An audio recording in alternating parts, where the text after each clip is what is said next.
Podem sentar, irmãos. Boa noite. Vocês já perceberam que o boa noite é boa noite, não é? Não é boa noite. Estou em Curitiba há 8 anos e meio, né? Sou do Rio de Janeiro, pastorei no Rio de Janeiro 20 e poucos anos, em algumas igrejas. E há 8 anos e meio atrás, vim para pastorear a Igreja Batista do Cajuru. Quantos aqui sabem onde fica a Igreja Batista do Cajuru? Sabem? Conhecem a igreja? Nossa igreja é uma confusão tremenda ali naquela região, porque tem a Igreja Batista do Cajuru, que é da nossa convenção, e tem a Igreja Batista Nacional do Cajuru, né, que fica lá perto da BR-277, dentro do bairro mesmo do Cajuru. A nossa igreja fica no Capão da Embuia. Mas a igreja que eu sou pastor é ali, bem coladinho, na linha verde. Estou ali então há esse tempo. Sou casado há 36 anos e tenho um casal de filhos. E chegamos aqui então há 9 anos com uns filhos bem jovens, vieram também conosco e pela graça de Deus estão bem envolvidos aqui em Curitiba. Tem um que virou curitibano, né? Então estamos aqui para honrar e bendizer o nome do Senhor. Eu quero parabenizar você que veio hoje aqui. Porque você que veio hoje aqui, você está investindo um tempo na sua família. Você está investindo um tempo no teu casamento. Você está investindo um tempo no teu relacionamento. E nós estamos vivendo um tempo em que nós investimos muito em muitas coisas. Esse é um tempo da informação, esse é um tempo em que formação é tesouro. E a gente tem que investir em muita coisa. E muitas vezes nós esquecemos de investir no relacionamento, no casamento. E aí os fundamentos do nosso casamento vão se deteriorando. Quando aconteceu aquele acidente lá no Rio de Janeiro, que aquela bela ciclovia, que ciclovia linda, maravilhosa, a ciclovia mais bonita do mundo, aparentemente algo extraordinário. Mas quando veio uma onda, daquela onda bem violenta, ela foi e o fundamento, a estrutura não foi capaz de suportar. Se a gente não cuidar do casamento, com o tempo, alguns fundamentos do nosso casamento vão se deteriorando. E nós não sabemos a que momento a onda vai chegar. Tem momentos na nossa vida que vem uma onda bem violenta.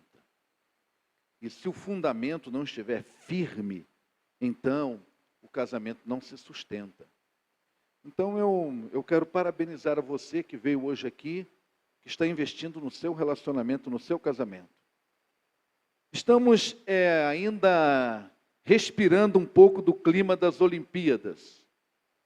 E nós aprendemos muitas coisas com as Olimpíadas. E hoje eu quero falar com você sobre a família medalha de ouro. A família que ganha a medalha de ouro. E aí vamos abrir a Bíblia lá em Marcos, capítulo 5. A família vencedora. O que nós precisamos para termos uma família vencedora? Uma família que vai subir no pódio para receber a sua medalha, porque é uma família vencedora. Vamos abrir a Bíblia lá em Marcos, capítulo 5, a partir do versículo 21. A irmã na oração aqui mencionou o fato em que eu estive morto, mas voltei à vida.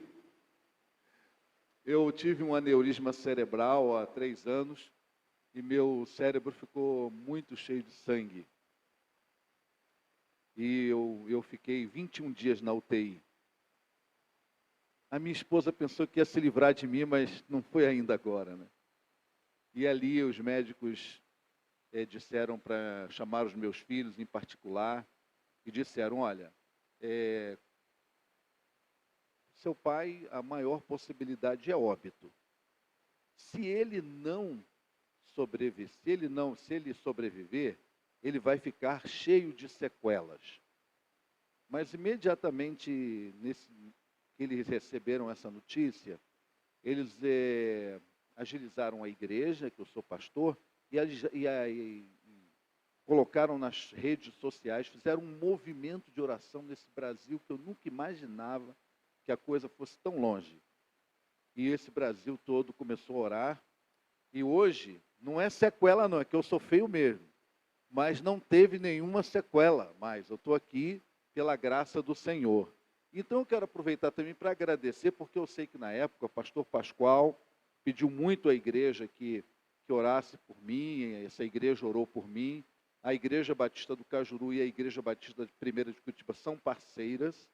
Algumas atividades nós fazemos juntos. Nós ajudamos aqui, estamos hoje numa parceria no Vida Vitoriosa. Eu prego no Vida Vitoriosa da PIB. E o pastor Manfred tem estado comigo lá no Vida Vitoriosa já há muitos anos, do Cajuru. A gente tem caminhado muitas coisas juntos aqui. Nós temos sido parceiros também em oração. Vamos lá então para Marcos capítulo 5. Marcos capítulo 5, nós vamos ler a partir do versículo 21. Tendo Jesus voltado de barco para outra margem, uma grande multidão se reuniu ao seu redor, enquanto ele estava à beira do mar. Então chegou ali um dos dirigentes da sinagoga, chamado Jairo. Vendo Jesus, prostrou-se aos seus pés. Ele implorou insistentemente: minha filhinha está morrendo. Vem, por favor, impõe as mãos sobre ela, para que ela seja curada e viva. Jesus foi com ele. Uma grande multidão o seguia e o comprimia. Agora vamos para o versículo 35 em diante. Pula, por favor, para o 35. Enquanto Jesus ainda estava falando, chegaram algumas pessoas da casa de Jairo, dirigente da sinagoga, dizendo: sua filha morreu, não precisa mais incomodar o mestre. Não fazendo caso do que eles disseram, Jesus disse ao dirigente da sinagoga: não tenha medo, tão somente creia. E não deixou ninguém segui-lo, senão Pedro, Tiago e João, irmão de Tiago. E quando chegaram à casa do dirigente da sinagoga, Jesus viu um alvoroço, com gente chorando e se lamentando em alta voz. Então entrou e lhes disse: por que todo esse alvoroço e lamento? A criança não está morta, mas dorme. Mas todos começaram a rir de Jesus. Ele, porém, ordenou que eles saíssem, tomou consigo o pai e a mãe da criança e os discípulos que estavam com ele, e entrou onde encontrava a criança.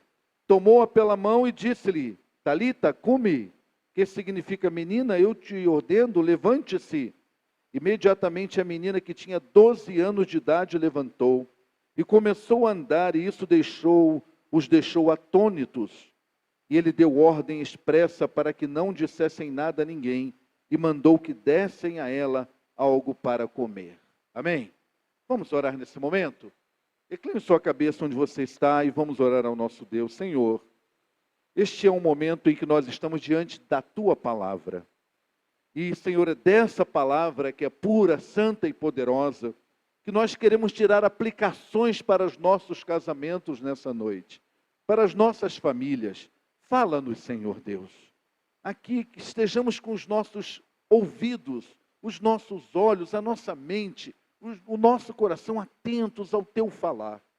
Dá-me agora a Tua unção e a Tua direção, em nome de Jesus. Amém.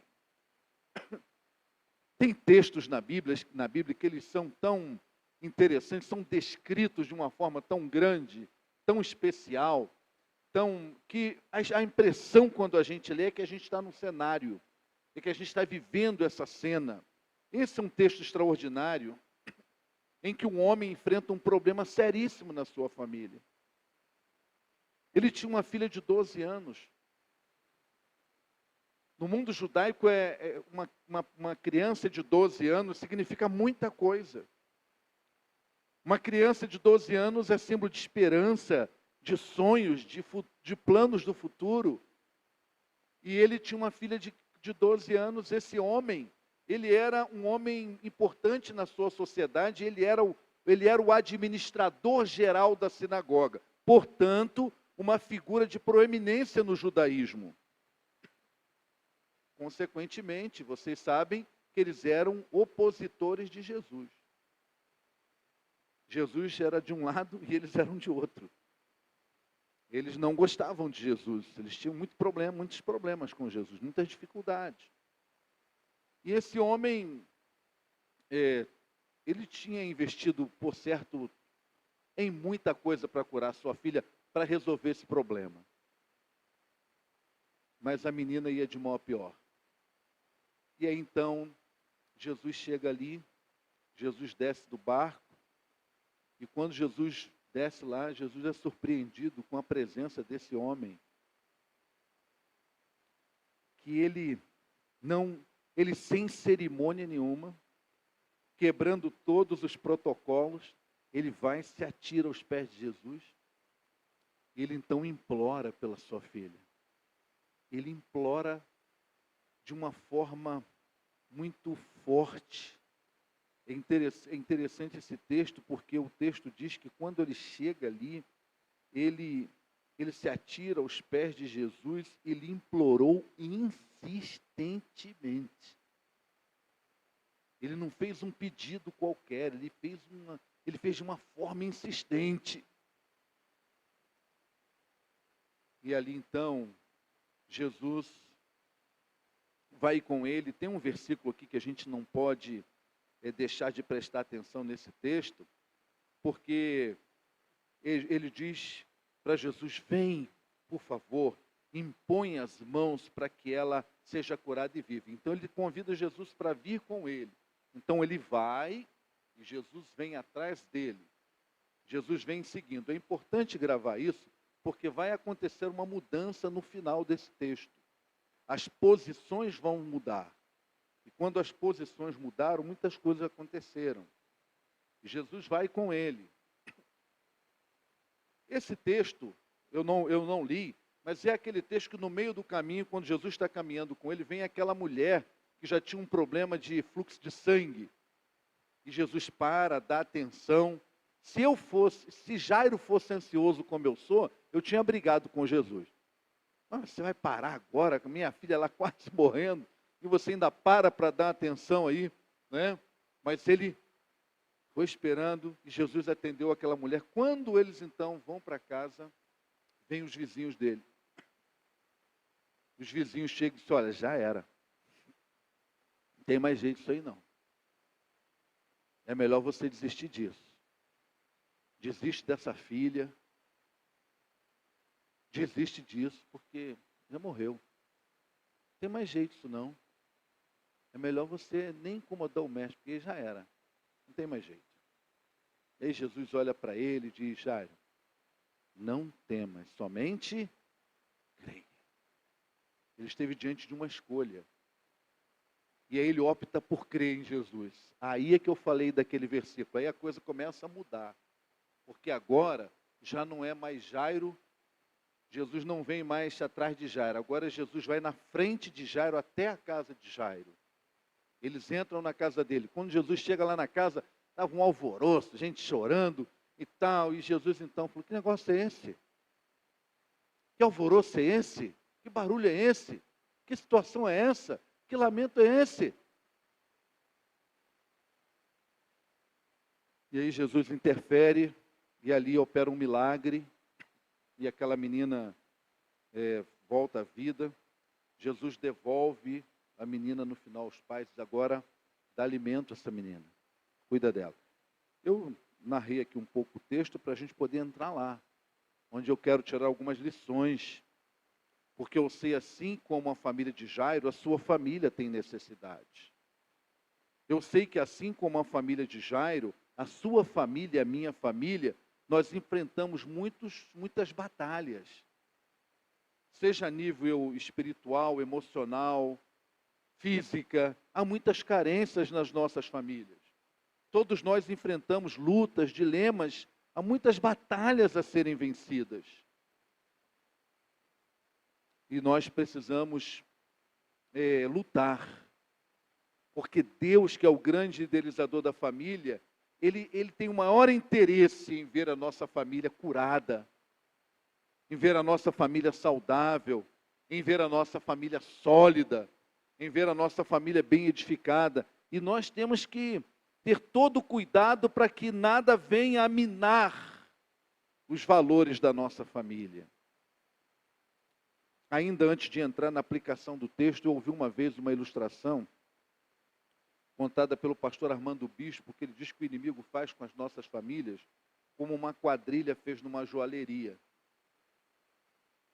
Uma quadrilha, ela armou um plano de roubar uma joalheria. E sabe como é que eles fizeram? Eles fizeram assim: eles foram colocando funcionários da quadrilha para trabalhar na joalheria. A moça que trabalhava na limpeza era da quadrilha. A moça, o cara que estava trabalhando como vendedor era da quadrilha. O camarada que trabalha nisso, eles foram ali minando, colocando. Então o que eles combinavam? Olha, alguém da quadrilha vai entrar aí para comprar uma joia. Só que antes você vai mudar o valor. A joia que custa 50 mil, você vai botar 5 mil. E assim, ao longo do tempo, eles roubaram muito aquela joalheria. Quase acabaram. E é assim que o inimigo vai fazendo com as nossas famílias. Ele vai se introduzindo na nossa família, ele vai reduzindo nossos valores. E ele vai infiltrando aqui, vai infiltrando ali. Quando a gente acorda, às vezes nossos valores se foram. Ele roubou nossos valores e a nossa família está toda desestruturada. E a principal estratégia do inimigo para estragar uma família é mudar valores. Se ele muda valores, o resto é fácil. Mas para ser uma família vencedora, o que nós precisamos? Para ser uma família medalha de ouro, nós precisamos, em primeiro lugar, de pais, marido e mulher, que cumpram seus papéis e não se omitam. Não sejam omissos. Jairo era o líder da sinagoga.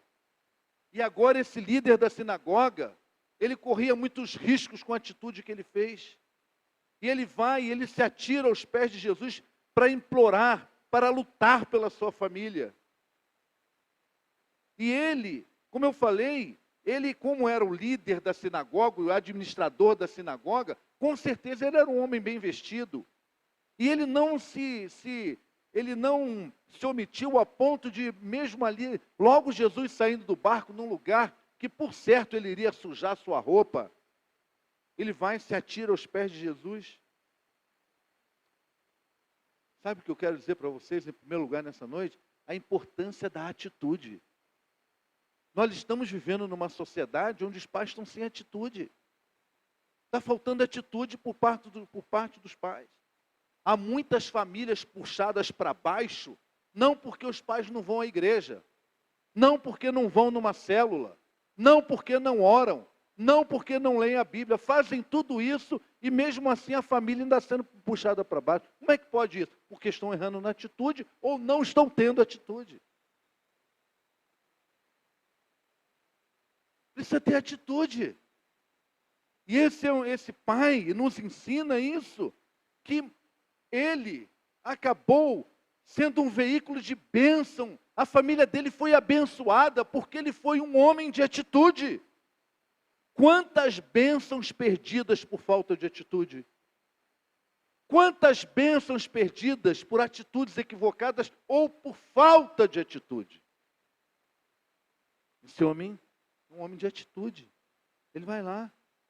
Família vencedora não se constrói com dinheiro.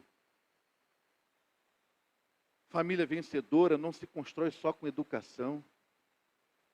Família vencedora não se constrói com bens.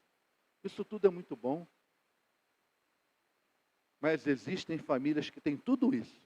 Tem dinheiro, tem educação, tem bens, estão se arrastando pela vida. Porque uma família vencedora se constrói com atitude. Ter atitude. Tem que ter atitude. Família vencedora depende das nossas atitudes. Ouvi uma mensagem do pastor Paulo Mazzoni que ele disse o seguinte: atitude é a maior força comportamental que vai determinar sucesso ou fracasso na vida familiar. Atitude é a maior força comportamental que vai determinar sucesso ou fracasso na vida familiar. As atitudes determinarão a qualidade de vida de uma família, a qualidade de vida de um casal. Então, a primeira coisa que a gente aprende aqui com esse pai, para ser uma família vencedora, é a importância da atitude. Eu quero dar uma palavra especial a você que é homem que está aqui nessa noite. Eu li um livro que me fez meditar muito sobre o papel do homem. Não sei quantos aqui já leram esse livro, chamado Guerreiro Gentil. Alguém já leu? Esse livro está esgotado. É uma pena. Esse livro é muito bom. E esse livro, ele fala muito sobre o papel do homem, o papel do pai. E enquanto eu li esse livro, eu meditava sobre o impacto que um pai pode causar na vida de um filho. O impacto de um pai na vida dos filhos é fundamental. E nós vivemos numa sociedade que a maioria dos homens, machos, não tem noção da importância, da influência de um pai na vida de um filho. Ele disse, só uma coisa, um dado que eu quero dar para você, é que quando é a mãe que é cristã, e somente a mãe se empenha para levar a família para a igreja, levar os filhos para a igreja, 15% dos casos, essa possibilidade se transforma em realidade. Quando é o pai, o homem, que é o líder de fato, um cristão verdadeiro, que se empenha, que tem atitudes, que é um homem de fé, um homem de testemunho, e ele então trabalha, é aquele pai que leva Deus a sério, há 75% de possibilidade dos filhos se tornarem cristãos. A força da influência de um pai é muito grande. E os homens não podem se omitir. E eu nunca vi um tempo, como pastor, sou pastor há 30 anos, nunca vi um tempo em que os homens estão tão omissos. Tão omissos. Nós não podemos, nós temos que mudar essa situação. Temos que ser como Jairo. Jairo não disse assim, meu bem, vai lá você falar com Jesus, tá, meu bem? Vai lá, meu bem, porque você sabe, né, meu bem? Eu sou líder da sinagoga. Meu bem, se eu for lá, o bicho vai pegar para mim. Vai você, meu bem. Ah, você, leva você as crianças domingo lá para a igreja. Ah, tem que sentar para ler a Bíblia, fazer o curso doméstico. Ah, faz você, meu bem. Os homens estão se omitindo. Homens, não fica triste comigo com essa minha palavra hoje aqui, não. Eu falo para você em nome de Jesus. Mas com toda humildade, que é lição para a minha vida. Saia da omissão. Seja um homem de atitude. Vai fazer muita diferença na vida da sua família, na vida dos seus filhos. Esse homem foi um homem de atitude.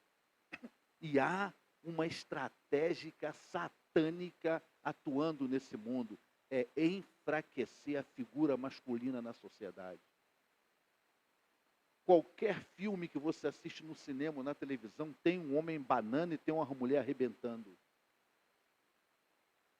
As piores coisas que acontecem, sempre tem um homem fazendo e do outro lado enaltecendo a figura feminina. Eu não sou machista não, tá? Eu não sou machista.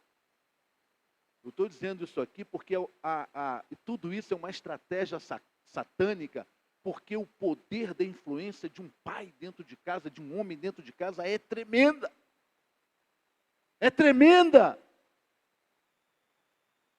E nós, homens, precisamos acordar, porque há uma estratégia satânica para nós sermos, não me leve a mal, mas para nós sermos verdadeiros bananas dentro de casa. Satânico. Então esse homem, ele não fugiu da raia não, irmão. Ele não transferiu o seu papel. O papel de pai, olha bem para mim, pai. O papel de pai é intransferível. É intransferível.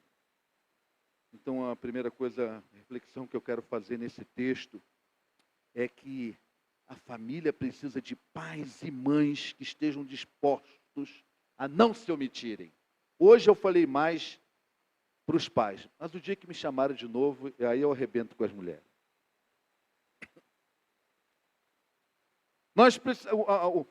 Deus conta com pais e mães que estejam dispostos a se atirarem aos pés de Jesus, clamarem pelos seus filhos.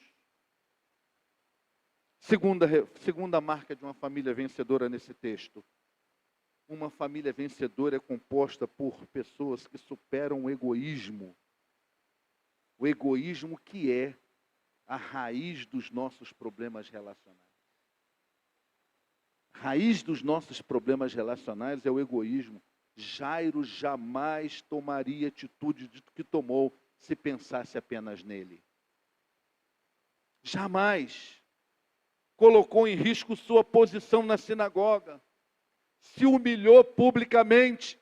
Correu o risco de perder o emprego, porque ali em primeiro lugar não estava ele, estava a sua família. E consequentemente a glória de Deus. Então, família vencedora, ela não pode haver uma família vencedora onde as pessoas não estão superando o egoísmo. Meus irmãos e minhas irmãs, quantas pessoas estão colocando a sua carreira acima da sua família? Fazem tudo pela sua carreira e fazem muito pouco pela sua família. Investem tudo na sua carreira, mas investem muito pouco na sua família.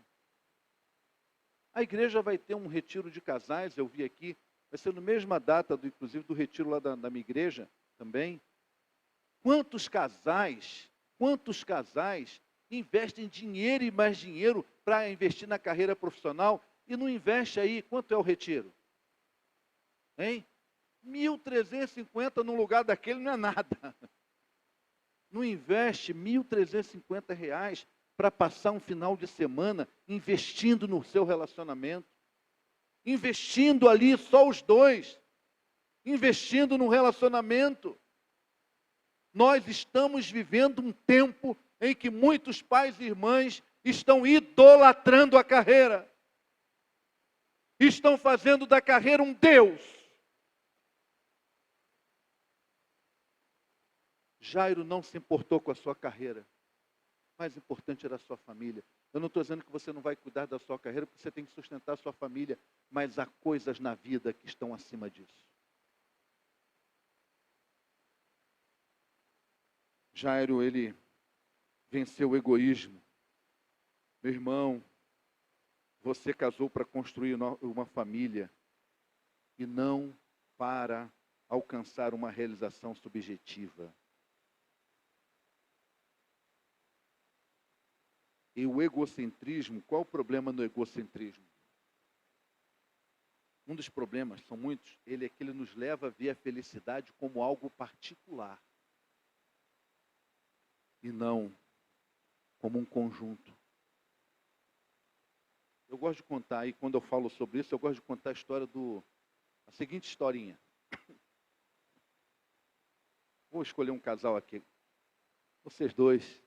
Como é que é o nome dela? Vanessa? Vanessa, o seu. Kleber. A Vanessa entrou um dia na cozinha da casa dela e falou assim para o Kleber, vamos reformar essa cozinha.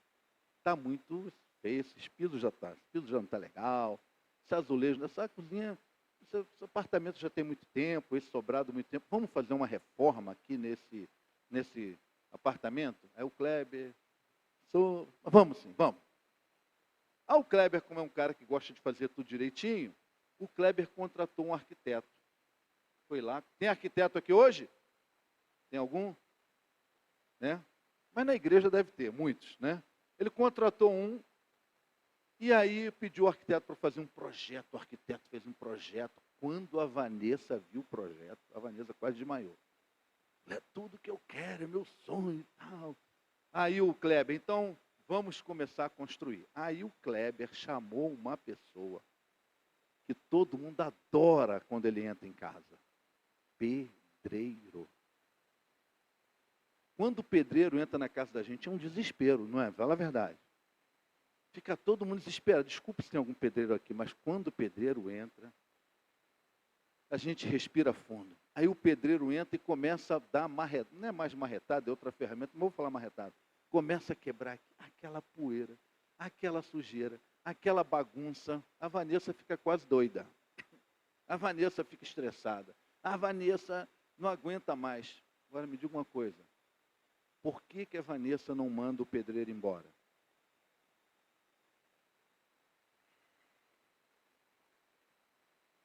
Alguém arrisca uma resposta? Por que ela não manda o pedreiro embora?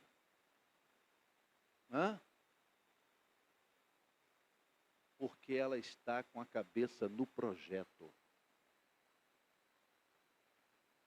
Ela sabe que aquele ali é um projeto e que no final o projeto vai ficar muito bonito quando se tornar realidade.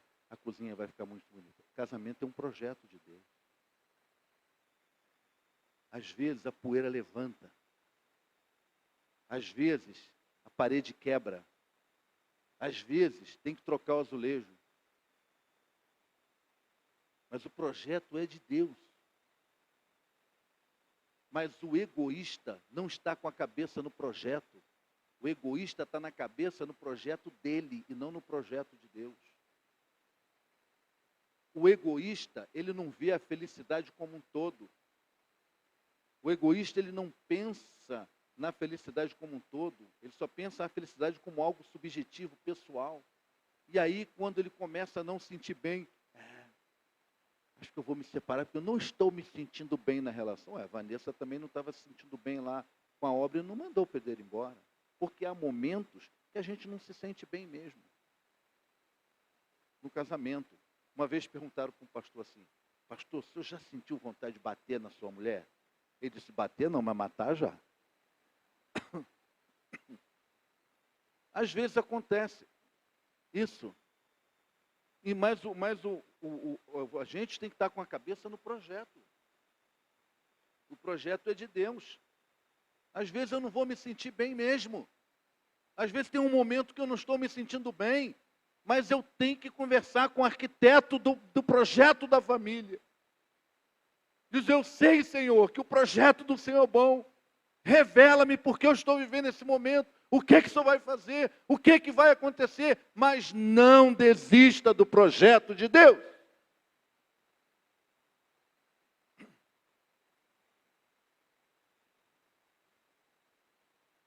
Muitas famílias estão sofrendo por causa do poder esmagador do orgulho, da vaidade e do egoísmo.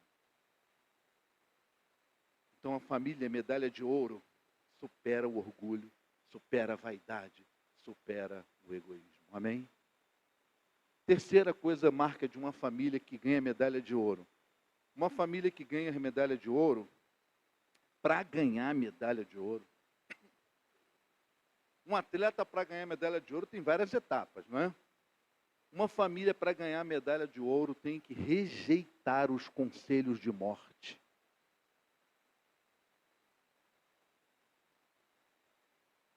Todas as famílias recebem conselhos de morte o dia inteiro, o tempo todo. Jairo, quando Jesus estava ali naquele lugar, indo para a casa de Jairo, chega os amigos dele, os vizinhos dele, com os conselhos de morte. Tem mais jeito não, rapaz. Isso aí já era. A menina já morreu. Não tem mais solução não. Incomoda mais o mestre, não. É conselho de morte.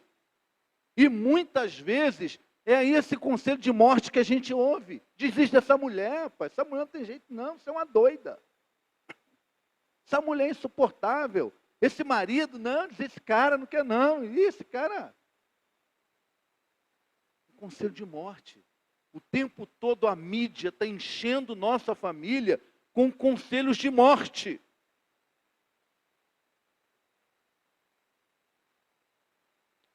Desistir ou crer no que Jesus pode fazer. Nós precisamos ser sábios para saber fazer essa escolha. Eu vou desistir ou eu vou crer no que Jesus pode fazer?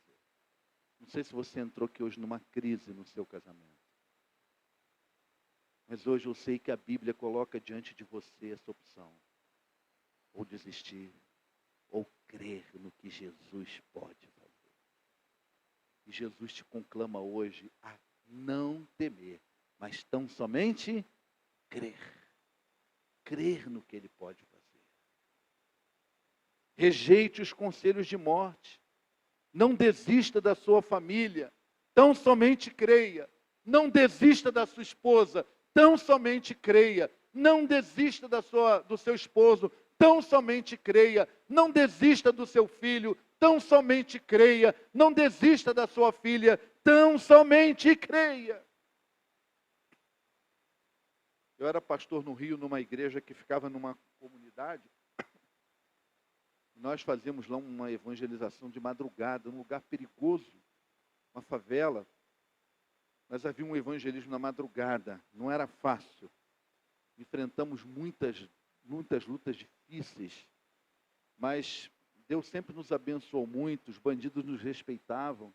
Quantas vezes a gente saindo de madrugada para evangelizar, eles chegavam, colocavam as armas no chão e pediam para que nós orássemos por eles. E uma vez, naquele dia eu não saí, um grupo ficava para dar suporte em oração, ou alguém que traziam, eu fiquei naquele dia, e aí trouxeram um rapaz. E ele chegou para mim e disse: pastor, todos desistiram de mim. E ele começou a enumerar todo mundo que desistiu dele. Minha mãe desistiu de mim, meu pai desistiu de mim, meus avós desistiram de mim, meu filho desistiu de mim, minha mulher desistiu de mim, meu sogro desistiu de mim, minha sogra, ele numerou várias pessoas. Eu disse: Daniel, mas Deus nunca vai desistir de você e nós não vamos desistir de você. Investimos naquele menino, só para resumir a história. Esse rapaz hoje, ele é um evangelista, ele é um pastor da Assembleia de Deus, no Rio de Janeiro. Quando aquele rapaz ficou recuperado na casa de recuperação, a casa de recuperação me ligou e falou: pastor, o menino está pronto para voltar. Agora depende da família. Depende de quem da família é. E você, minha cabeça, sempre, meu pai, e agora? Aí chamei a família toda no meu gabinete lá na igreja, toda, umas 15 pessoas assim. Aí falei: olha, o Daniel vai voltar, mas agora vocês têm que ajudá-lo. Meus irmãos, todas as pessoas que estavam ali falaram assim: pastor, nós vamos ajudar só porque o Senhor está pedindo, porque nós não acreditamos na recuperação dele. Nunca desista da sua família. Aquele menino estava na rua, totalmente dominado pela droga. Toda a família desistiu dele. Não desista do seu casamento. Não desista. Dê ouvido ao que Jesus está falando para você. Jairo, ele fez uma coisa extraordinária. Ele deu ouvido ao que Jesus falou. Dê ouvido aos conselhos de vida. Rejeite os conselhos de morte. Boa parte do meu ministério foi bivocacional. Eu trabalhei numa empresa durante muitos anos no Rio de Janeiro, uma estatal. Depois pedi demissão dessa estatal para me dedicar somente ao ministério. Mas quando eu trabalhava naquela empresa, conferia status você ser adúltero. Você ter uma amante, conferir status. Conselho de morte. Conselho de morte. Quarto ponto. Vou falar 5, estou no quarto. Uma família, para ser vencedora, ela tem que ser liderada por Jesus.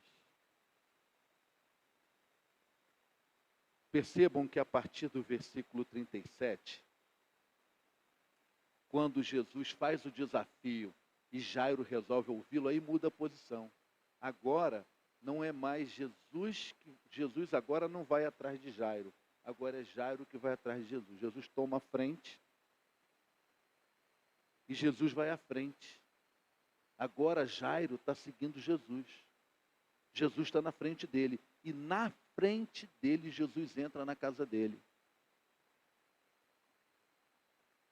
Na frente dele, seguindo Jesus, eles entram na casa dele, mas Jesus na frente.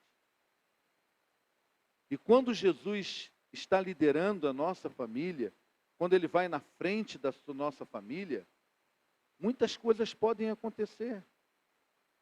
Muitas coisas.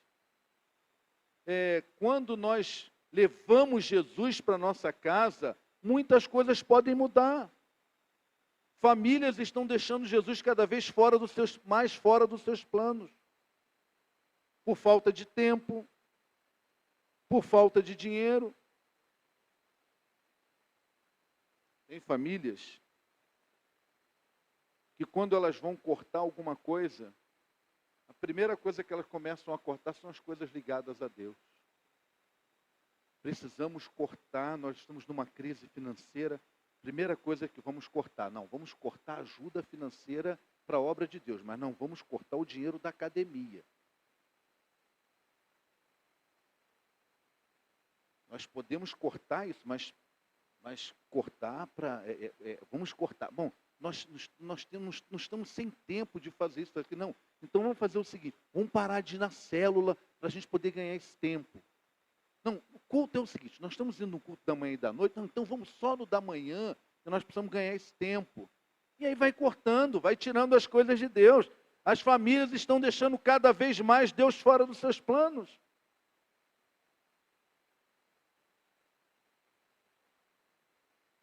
Cada vez mais. Cada vez mais tempo investido em tanta coisa. E cada vez menos tempo investido nas coisas de Deus. Jairo traz Jesus para dentro da sua casa e Jesus entra liderando. E aí, o que acontece? Primeiro Jesus lidera. Aí algumas coisas primeiro começam a acontecer. Quando Jesus lidera a nossa casa, há autoridade espiritual dentro da nossa casa. Quando Jesus chega ali, Jesus expulsa daquela casa tudo aquilo que não era para ficar dentro daquela casa. Inclusive pessoas. Isso aqui não é esse lamento todo, não. Essa casa aqui não é lugar de lamento, não. Essa casa aqui não é lugar de desespero, não. Essa casa aqui não é lugar dessa choradeira, não. Pode sair todo mundo. Pode ir embora. Autoridade espiritual. Nossos lares precisam de autoridade espiritual. Para repreender dentro da nossa casa tudo que não é de Deus. Para ter autoridade para botar para fora da nossa casa tudo que não é do Senhor. Mas como fazer isso sem autoridade espiritual?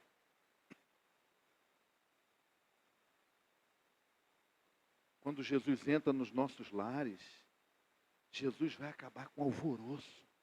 Jesus, para que esse alvoroço? Para que essa inquietação? Deixa eu falar uma coisa baixinho para vocês aqui, só para a gente ouvir. Onde há inquietação, não há ministração. E aí Jesus acaba com aquela inquietação para poder ministrar dentro daquela casa. Mas tem que ter autoridade espiritual. Mas como vai ter autoridade espiritual dentro da sua casa se Jesus não lidera a sua casa?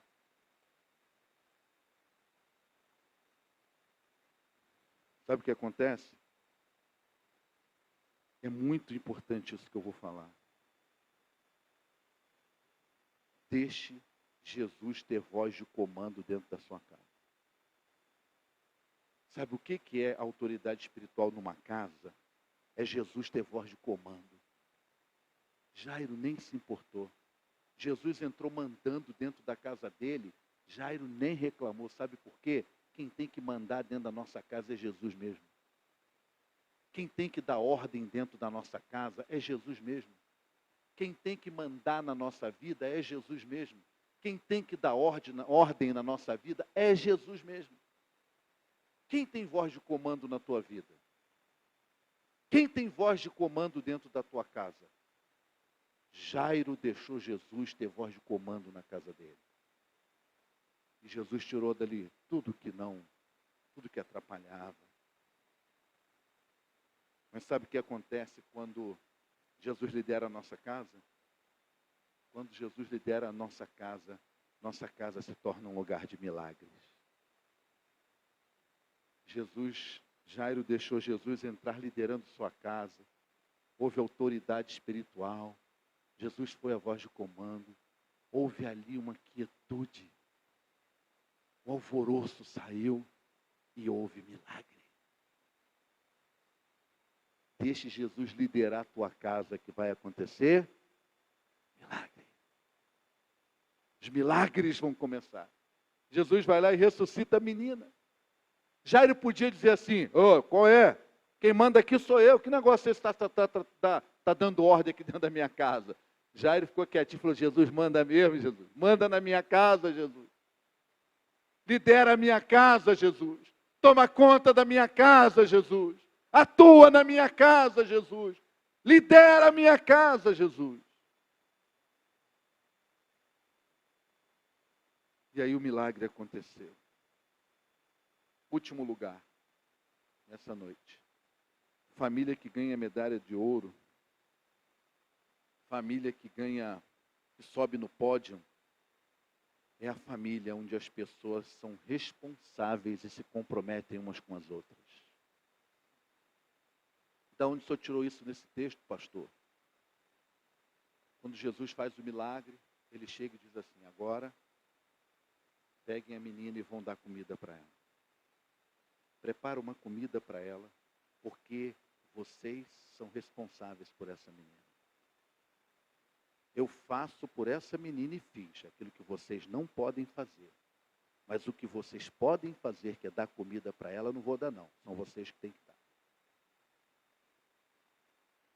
Uma família vencedora, uma família jamais vai ser vencedora se nós não formos responsáveis e comprometidos uns com os outros. Jesus não foi para a cozinha fazer comida, porque nós é que precisamos fazer algumas coisas. Nós temos responsabilidades a cumprir no nosso casamento. Nós temos uma aliança. Nós temos compromissos que nós assumimos diante de Deus. E nós temos responsabilidade em cumprir esses compromissos. Na vida cristã, sempre tem a obra divina de um lado e a responsabilidade do homem do outro. Sempre. Tudo na vida cristã sempre vai ter isso. E na nossa maneira de lidar com as famílias também. Há uma coisa que só Deus vai poder fazer pela sua família, mas tem coisas que só você pode fazer. Só você. O compromisso, a responsabilidade, as pessoas que se comprometem com a família. Então, aquela família soube dar continuidade ao que Jesus fez. Jesus muitas vezes faz coisas das nossas famílias e o problema é que nós não damos continuidade. Se aqueles pais não tivessem alimentado, a menina morreria de novo. Jesus ressuscitou, mas ela ganhou saúde porque os pais cumpriram a sua missão, foram responsáveis. Família vencedora, nós temos que ser comprometidos uns com os outros, nós precisamos ter responsabilidade uns com os outros. Isso é a nossa parte. Isso somos nós que vamos fazer. Eu espero que todas as famílias que estão aqui hoje ganhem uma linda medalha de ouro. Sejam famílias muito abençoadas pelo Senhor. Se você está vivendo uma batalha, Jairo também viveu uma batalha muito grande. Mas ele foi um homem que teve atitude. Ele não se omitiu. Ele teve atitude porque a vida é feita de atitude. Jairo nos ensina, Deus nos ensina através dele, que nós temos que superar o egoísmo. Porque o egoísmo é a raiz dos nossos problemas relacionais. Ele nos ensina a rejeitar os conselhos de morte. Eu imagino você, meu irmão, lá dentro da sua empresa, como você recebe conselho de morte o tempo todo. Imagino você dentro da universidade, imagino você dentro de casa, ouvindo, recebendo informações da mídia. Vença os conselhos de morte, dê ouvido ao Senhor Jesus. Deixe Jesus liderar a sua casa. Se Jesus liderar a sua casa, vai acabar, muitos alvoroços vão acabar dentro da sua casa. Muitas tormentas vão acabar na sua casa. Muita inquietação vai acabar na sua casa, se você deixar Jesus liderar. Se deixar Jesus liderar a sua casa, o seu lar vai ter autoridade espiritual. Para não deixar entrar, ou expulsar, ou tirar para fora da sua casa tudo aquilo que não é de Deus. O seu lar, a sua casa vai se tornar um lugar de milagre.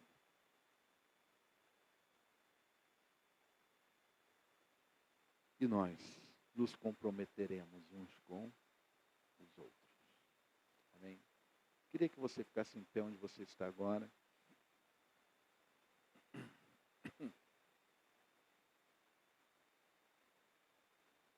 Eu queria pedir o seguinte, eu queria falar com você, encerrando minha palavra. Eu creio que Deus falou aos nossos corações aqui hoje. Eu queria que nós fechássemos os olhos agora para pensar no seguinte. Deus me falou aqui. Deus te falou nesse lugar. Talvez alguns vão dizer assim, pastor, Deus me falou muitas coisas. Pode ser até que alguém diga, não, Deus não me falou nada. Mas pode ser que alguém diga também, ele me falou só uma coisa, não importa. Se Deus te falou alguma coisa agora, eu queria que você, se Deus te falou só uma coisa aqui, eu queria que você pensasse sobre isso que Deus te falou. Se Deus te falou muitas coisas aqui nessa noite, eu queria que você agora escolhesse uma só, que você vai dizer assim, olha, das muitas coisas que Deus me falou aqui hoje, essa eu não quero esquecer. Essa eu não quero. Então escolha aí agora, ore a Deus, peça a direção de Deus, Senhor, o Senhor falou muita coisa, mas essa coisa aqui, Senhor, eu não posso esquecer. Essa coisa eu quero levar daqui. Escolhe algo aí, em oração. Escolhe algo. Agora eu queria que você compartilhasse isso com seu cônjuge. O que Deus mais falou para mim hoje aqui? Compartilha com seu cônjuge aí no seu lugar. 1 minuto para cada um. Então vou dar só 2 minutos, porque a hora avançou. Então, 1 minuto para cada um. O que Deus, não é tudo que Deus falou, não. O que Deus mais falou a você? Compartilha aí com o seu cônjuge.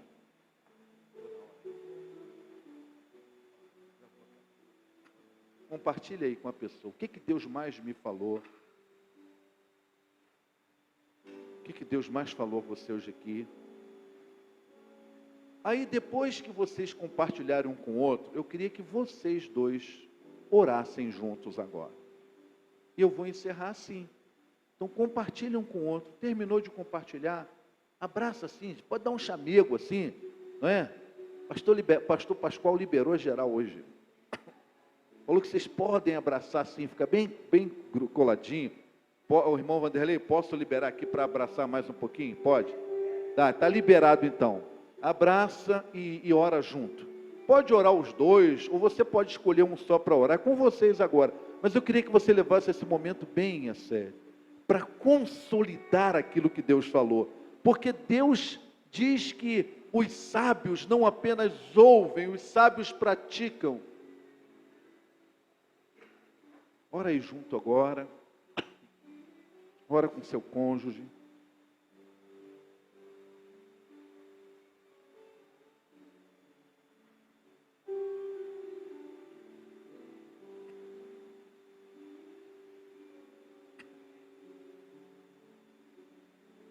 À medida que for terminando de orar, pode sentar.